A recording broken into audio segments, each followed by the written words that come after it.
Welcome to the weekly recap of English language news from Italy and Friuli Venezia Giulia.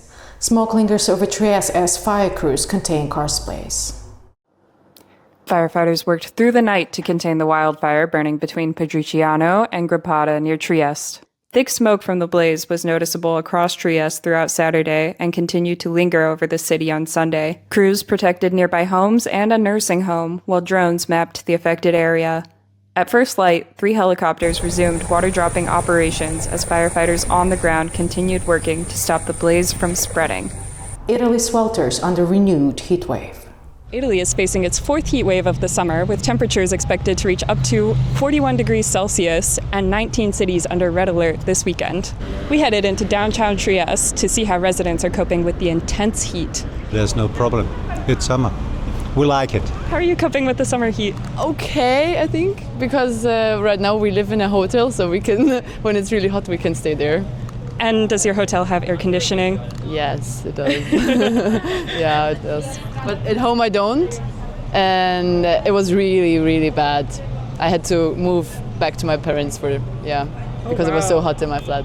It's okay because I live with my parents right now, and they have like a flat where the wall is like full of plants that are growing up, and yeah, so that's nice and it's much cooler. We drink a lot of water and go to shops that are cold and swim in the ocean. We are living in tents, so it's very, very hot, and we have spray bottles with water, so we just spray it in our face and it gets a bit better. And also we go through the city and look for shops with air conditioned. Well, it's actually quite hot these days, but when I can, I go to the beach. Otherwise, just hanging out at home.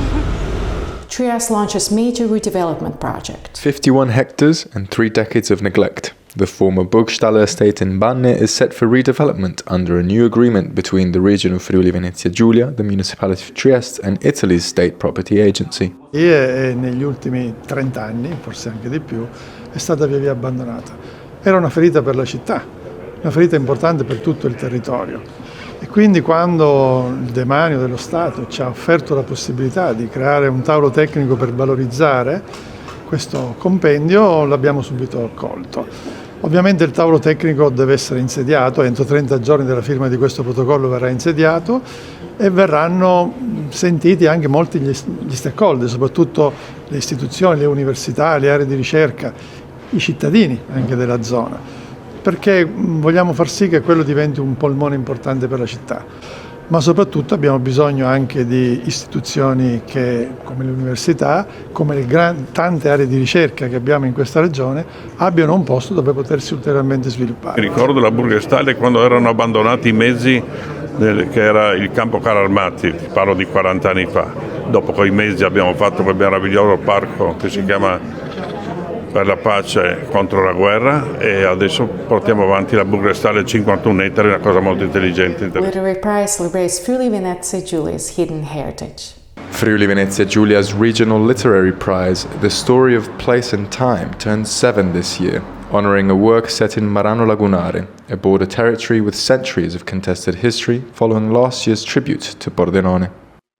È un premio che nasce con l'obiettivo, direi centrato, di promuovere il territorio della nostra regione utilizzando parole di scrittori importanti italiani di fuori regione. Marano Lagunare, al centro del racconto che vince il premio quest'anno, è emblematico in questo senso, perché è un luogo di confine conteso per secoli, dove però si sono vissuti vicende contemporaneamente al centro della storia di questi secoli, a dimostrazione di come il confine possa paradossalmente anche essere il centro. Quest'anno poi ci sarà l'arena del dissenso, Dissensium Arena, che raccoglierà scrittori per lo più espatriati che vengono dalla Russia, dall'Ucraina, dall'Iran, dall'Algeria, dalla Cina. The spirit of Africa comes to Trieste.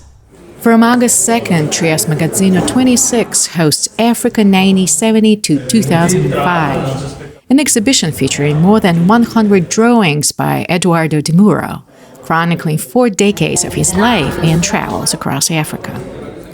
The exhibition runs through September 27 before moving to Dakar. È la prima grande mostra e la prima mostra così ricca che è stata realizzata su mio papà in Italia, perché mio papà era conosciuto all'estero ma poco in Italia. E poi per me è una mostra importante perché partecipando al lavoro di allestimento della mostra io ho un po' riscoperto mio papà, perché abbiamo catalogato tutti i disegni e ho scoperto dei disegni che non avevo mai visto, e anche leggendo quello che mio papà segnava dietro i disegni per me è stata una riscoperta, un viaggio. Eduardo Di Muro è italiano, ma ha vissuto per tantissimi anni in Africa, come abbiamo detto, e quindi in realtà raccontano quella che è la sua vita e la sua esperienza in varie parti dell'Africa. From the US to Japan, the world meets in Friuli Venezia Giulia. You're from, and is it your first time visiting the city? I'm from Spain, and yes, it is my first time in Trieste. We come from Berlin, and we have visited Croatia from the side of Pula and Rovinj. And right now we are on the way back to home, and we wanted to visit Trieste because I have always heard a lot of good things about Trieste, and I'm amazed, to be honest. This is my first time, and I'm from Palestine. We're from Belgium. We're doing a 6-week camper trip with the kids, and about 10 years ago I asked my wife to marry me in Muja, which is just a little boat trip away, and that's why we wanted to show the kids where I proposed, and they also have the best ice cream there. I'm from Chile. I'm here with my family, and we came here because we're on a family trip. Like, we just arrived right now, and like what I can see now is really beautiful. It's impressive. I am from the U.S. It was a surprise trip. I didn't even know that I was going to be on the ship sailing here. So we came by the ship on the cruise. So definitely a surprise. Even the destination. And actually today is my birthday. The architecture, everything is beautiful. I can't wait to take many pictures and tell all my family and friends to come back here. I'm from Toledo, Ohio, and this is my first time here. However, we're just on a cruise ship, so just here for the day and headed to Venice tomorrow. Oh, I'm from Japan, and but I've been in Europe for about 20 years. I used to live in Italy for a long time, and it's my 4th or 5th time in Trieste. I think it's really interesting, and also people are really, really nice. Yeah. And I actually, every time when I'm in Trieste, I go to the Strada della Napoleonica and then do a little jogging there, and it's really beautiful.